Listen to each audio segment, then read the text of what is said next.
Huwag kang umiyak. Bakit ka umiyak?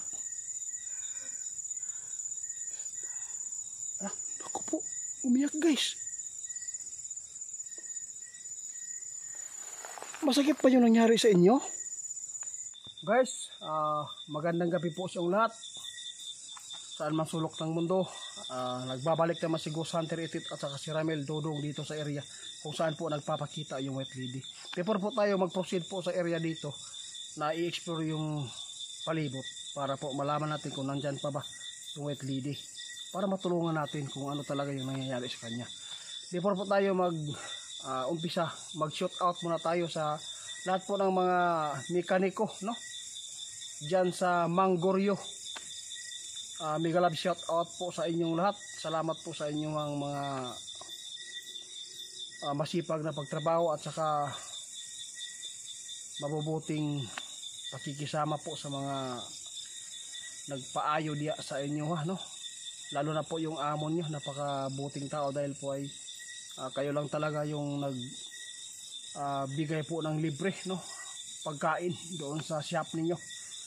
Saludo po kami sa inyo dahil po maraming salamat dahil po napakaganda po talaga ang inyong performance na pagtrabaho sa mga sasakyan po namin, kaya salamat po sa inyo, ipagpatuloy lang po ninyo yan. Mega love shout out bro Jacob, lalo na sa mga kasamaan mo dyan. Abangan po ninyo yung mga exploration natin guys. Kaya dito guys, kaya binalikan ko dahil po sabi po ng may-ari ng lupa dito, kasi tinanggal na po yung gulay mula ng binuntahan natin dito. At saka wala na pong paramdam nang pumunta siya dito. Nang sumama ng kanyang asawa, doon pumasok yung White Lady guys sa katawan ko ng kanyang asawa. Alas 4 biglang lumamig. At saka nang pumasok na, iba na po yung busis ng kanyang asawa na mayroon na po nagpapaabot sa kanya. Kaya ito yung explore natin.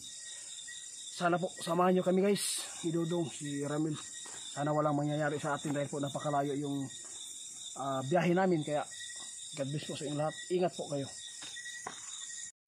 Guys, babalikan po natin yung area dito guys dahil po mula nang nabuhusan po ng holy water dito, ang sabi po ng nakatanim ng gulay dito, wala na po daw silang nakikitang paramdam, pero yung asawa po niya dito guys, sinaniban lang. Nagtataka po siya kung bakit po sinaniban.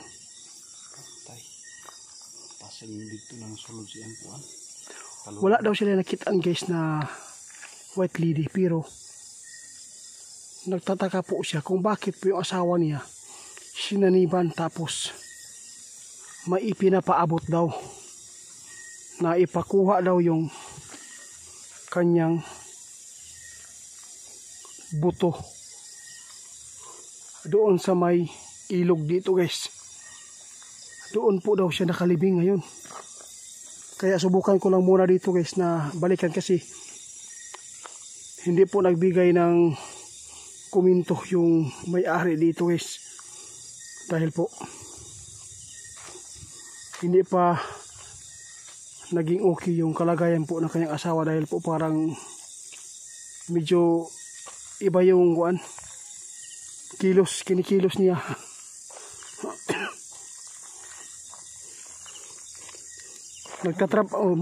Moni guys ha. Ito yung gulay pagkatapos namin dito na i-explore po yung area. Yung gulay na dito, pinunta nila kaagad dito para po linisin at saka taniman ulit. Nang mangyari ang hindi inaasahan guys, nagtatrabaho po sila alas 4 ng hapon, bigla pong lumamig yung pakiramdam ng kanyang asawa, tapos parang sa Bisaya patol, parang yun po ang nakikita niya, kasi po iba talaga yung lakas niya, yung asawa po daw niya guys. Kaya pinabalikan sa atin dito kasi wala man sila nakikita na nakaputi dito guys. Kahit po yung mga motorista dito, wala daw sila nakikita. Pero hanggang ngayon guys, hindi pa naibalik ng maayos yung isipan po, no? Yung pag-iisip po ng asawa po niya dito. Kaya ngayon kausapin natin ito guys kung maaari magpakita siya sa atin. Kaya abangan po natin ngayon guys dapat makukunan po natin ng kamera na malapitan. Kausapin mo bro, ikaw na magtawag bro, nga magpakita siya na ibalik ang pag-iisip sa taiya diri. Para mabalik normal. Oo, bubububuin lang yun. Lah. May bumubulong sa akin dito guys ha. Naman yapon. Anong bawa ko dito? Wala isa. Tarawa lang maayo. Kaibigan. Ano yan? Nakaputi. Magandang gabi sa inyo lahat. Kaibigan. Bro. Ay, saging man. Kala ko ano na. Baka marami sila dito. Ngayon, tagkatahuran. Kaibigan, ikaw ba yun? Totoo po ba yung pagsanib po? Ikaw po ba yung sumanib doon sa babae? Na nagpaabot po na mayroon pong... Kausapin ko muna bro. Mayroon pong ilog po dito. Kasi ang sabi po ng kanyang asawa dito, yung husband, na ikaw po daw ay sumanib at pumasok sa katawan po ng kanyang asawa. Tapos, pinapaabot po ninyo na yung buto mo na ilalagay po doon sa may malapit sa ilog. Ayaw bubuhay bro ha. Nagparamdam bro. Nagparamdam guys. Nandito pa rin sila. Salamat kaibigan. Paramdam guys. Salamat dahil po hindi po kayo nagpapakita. Pero ito lang masabi ko. Pupuntahan namin yung area na yan. Kung maging okay na, maging normal na po yung kalagayan po ng asawa po nila dito. Maawa po kayo. Ibalik po inyo para po matulungan ka namin at mapuntahan namin yung area kung saan po ikaw nakalibing. Hindi ko alam kung ilang years po na yung nangyayari po dito sa inyo.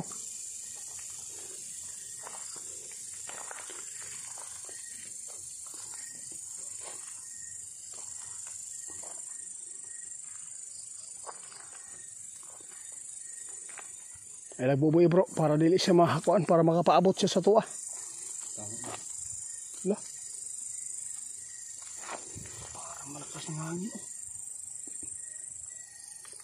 Nakikikuan guys. Nakanog ha? May bumubulong guys. Kaibigan? Parang gusto mo makipagkausap sa'yo. Pwede ka pumasok sa... Pwede ka pumasok, bro. Dapat dito bro. Dito ka lang. Dito ka lang, dyan ka lang. Pwede ka pumasok. Kung ano ipapaabot po ninyo, bakit po? Ha?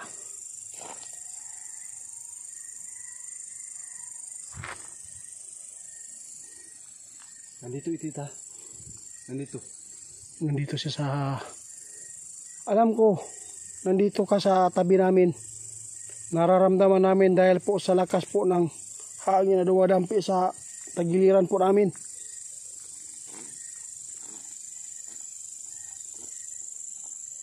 Pakinggan niyo kisa.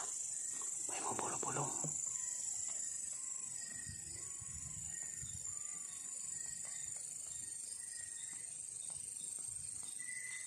Nawala. Magpakita ka. Pwede kang tumayo dyan. Kaibigan. Kaya binalikan ko dito dahil po sa nangyari po sa kanyang asawa. Ngayon, dadaanan ko po yung asawa niya. Kapag naging normal po,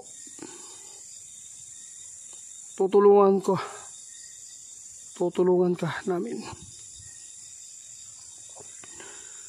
Nahuhukayin po namin ang iyong buto.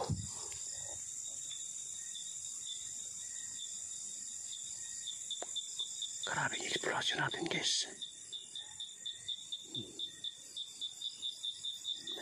Atas salta.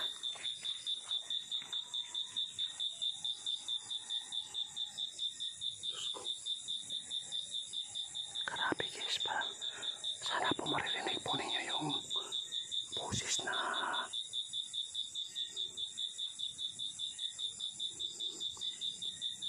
sige kaibigan.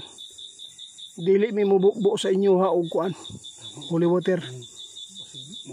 Nagpasalamat ko dahil po ilang motorista na po dito nagsasabi at nagpaabot sa amin ng pasasalamat. Mula nang in-explore namin, kinakausap ka, wala na pong nangyayaring nagpapakita dito sa gitna ng daan dahil po kahit sino naman matatakot talaga kapag ganyan po yung makikita natin, lalo na pag nag-drive ka, lalo na pag gabi. Kaya ngayon ipapaabot ko yung pasalamat kahit man napinsala mo man yung may-ari dito na ikaw ay pumasok sa katawan niya at nagpaabot. Intindihin ka namin dahil po yun po talaga yung paraan para malaman namin kung saan po talaga yung bangkay, yung buto mo na nailagay ngayon. Huwag ka mag-alala, handa kaming tumulong sa iyo. Abangan po ninyo guys, huhukayin po natin kapag nakikita na natin po yung buto ng babae na tinapos ng kanyang asawa dahil po sa lasing, no? Tapos malapit na pala siya manganak.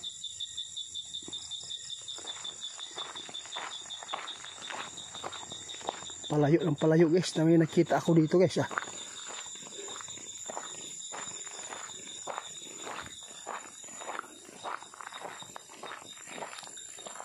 Iba talaga guys pag nakipag-usap tayo ng ganitong elemento, no? Lahat po ng balahibo mo tumatayo.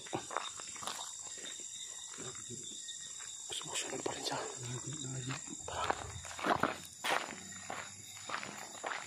Dapat makakita ang siya para gitna ko natin.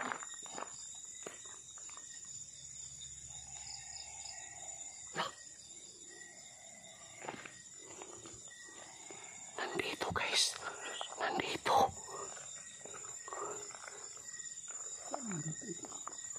Grabe naman to.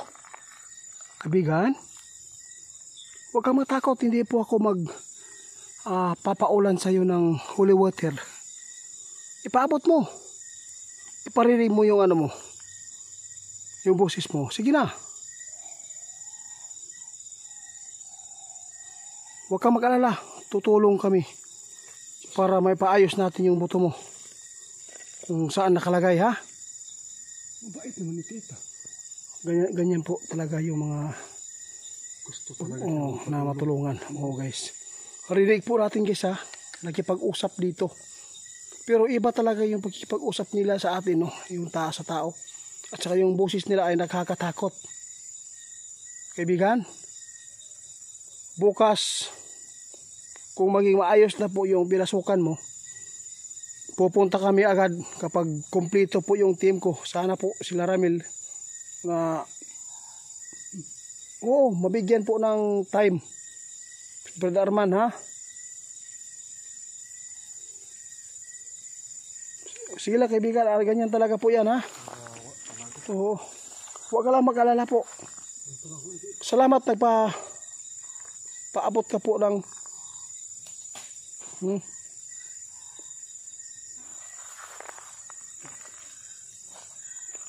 Huwag kang umiyak. Bakit ka umiyak? Ako po, umiyak guys. Masakit pa yung nangyari sa inyo?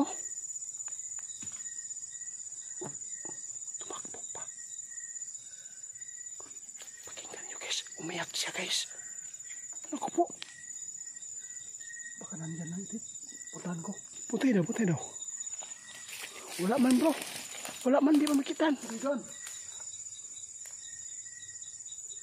Wala. Wala lagi guys.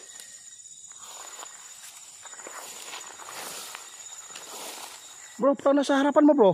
Sa harapan mo bro. Sa harapan mo. Ay, kadlok. Talawala po ni mo eh. Ay, natakot bro. Mura mag-hikap akong kuangkod. Kalawasan. Ay sus, tuumang ka. Yun po ang tamang pagkipag-usap kasi po. Ay tama. Dapat sumanib sa akin. Hindi. Okay lang. Kahit po hindi po sumanib. Basta magpapaabot yan. Ibubulong niya sa'yo. Kaibigan? Hindi ko kaya. Wala na noon. Hindi ko kaya. Sige lang kaibigan, bukas daanan ko muna namin yung daanan namin muna yung sinaniban na pinasukan mo na babae ha. Salamat po sa iyong grabe guys. Umiyak guys, actual yun.